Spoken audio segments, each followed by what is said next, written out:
Hi guys, I'm Laura Vitale. On this episode of Laura in the Kitchen, I'm going to show you how to make a plunche. Now, if you're Italian or you're from Italy or you live there, so jealous, then you'll know what I'm talking about. They're usually like little cakes that you buy in a pack, like at a supermarket or something. This is the homemade version of it. And before we get into the ingredients and the recipe, I just wanted to share a little story with you because this recipe I found recently. I wasn't in Italy a few months ago, and I'm not one to eat like snack cakes and things like that just because we never did as kids. But this was something that my mom did buy from time to time and we loved it. They're like little pound cakes, really. And we loved them. And my mom, of course, had to make them from scratch. She made a homemade version of them. And I knew somewhere I had her recipe, but I couldn't find it anywhere. Like going through my books and going through my notebooks, I couldn't find it. Up until a couple weeks ago where I'm cleaning out like my coat closet and there was a storage bin in there, don't ask, and in there I found this notebook, which I've had for so many years now. It's got a bunch of her recipes on it, which has got like her vanilla cake with Nutella, cream, jam tarts. It's got so many good recipes in here that I'm just like so excited to share with you. And one of the recipes, plunche. And when I saw this, I was like, honey, I've got the recipe. And he was so excited. And I'm so excited. And the recipe is so simple and easy. The ingredients for it, you might already have on hand. You're just gonna need some flour, sugar, vegetable oil, eggs, yogurt, very key ingredient. This is lievito pan degli angeli, I'll explain in just a second, salt, and lemon. Now, this is like the easiest recipe ever, but it's the most delicious pound cake in the whole universe, and I love it. And ever since I found the recipe, I've been making it every couple weeks because I can't make it too often because I end up eating it all. Now, let's get started. The first thing you want to do is get your oven preheated to 350. The second thing you want to do is take a loaf pan, 9x5, spray it with nonstick spray, lay the bottom with some parchment paper so that nothing sticks. The great thing about this recipe is that this essentially is your measuring cup. This is just a vanilla yogurt. It's a 6-ounce, 170-gram container, and there's no other measuring cup other than this.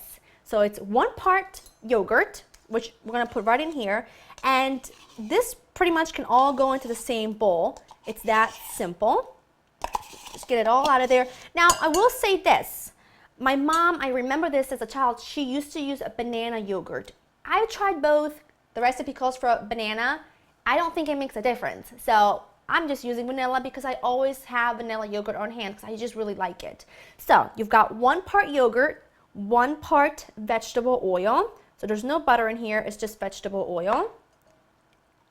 This is gonna make it super, super moist. Then you need 2 containers of sugar. I mean, are you feeling me yet? This is like the easiest thing in the world, but it's so good.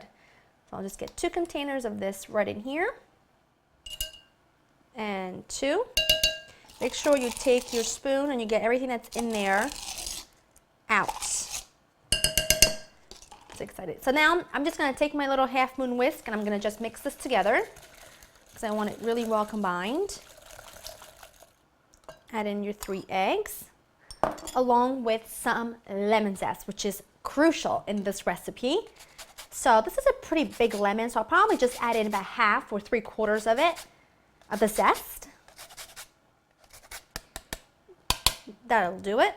Now I do have a recipe on traditional, like more of American style pound cake, which is a recipe, the episode number is 159. So if you want to make a more traditional one, then by all means, go ahead and check out that recipe because it is a really, really good pound cake. But this is my Italian version, my long lost love that I'm just so happy to be reunited with.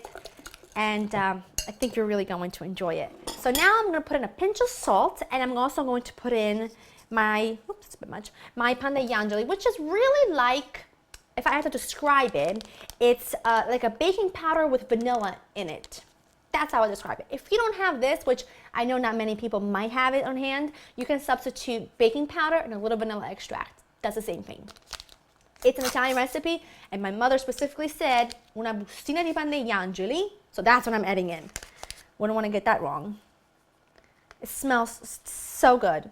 I love the smell of this. I'm just going to mix it in to combine it, and then last thing to go in is 3 containers of flour. So once I get those in, we're going to mix it all up. Last one. Again, make sure you get everything out.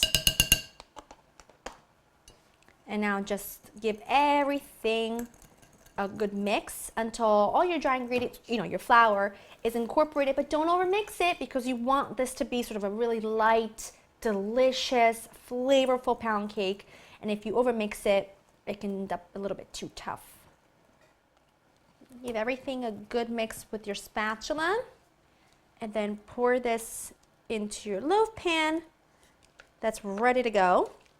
Don't leave a drop out because this is so good. You don't want anything left behind because you want to eat this bad boy. Try to get it as level as possible. Now this is ready to go into the oven at 350 for about 50 minutes to an hour, 50 to an hour, or until it's completely cooked through, and then let it cool completely before we finally give this a slice and get eaten, which I'm so excited. Oh, look at that. My plum cake baked in the oven for about 55 minutes and I've let it cool completely. Smells incredible. And I've just got to give this a try. Look at that golden color in there.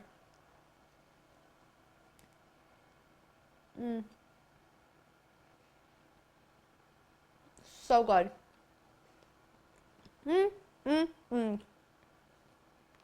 If you love pound cake, you will love this. It's funny how such a simple recipe can make someone so excited. Go to laurainthekitchen.com to get this simple recipe, which you basically already got it if you're watching the episode as it went, because it's just all in that little 6-ounce yogurt container. That's all it is. But go to laurainthekitchen.com and we'll be there waiting for you, all written and ready to go. I hope you enjoy spending time with me, and I'll see you next time. Bye-bye.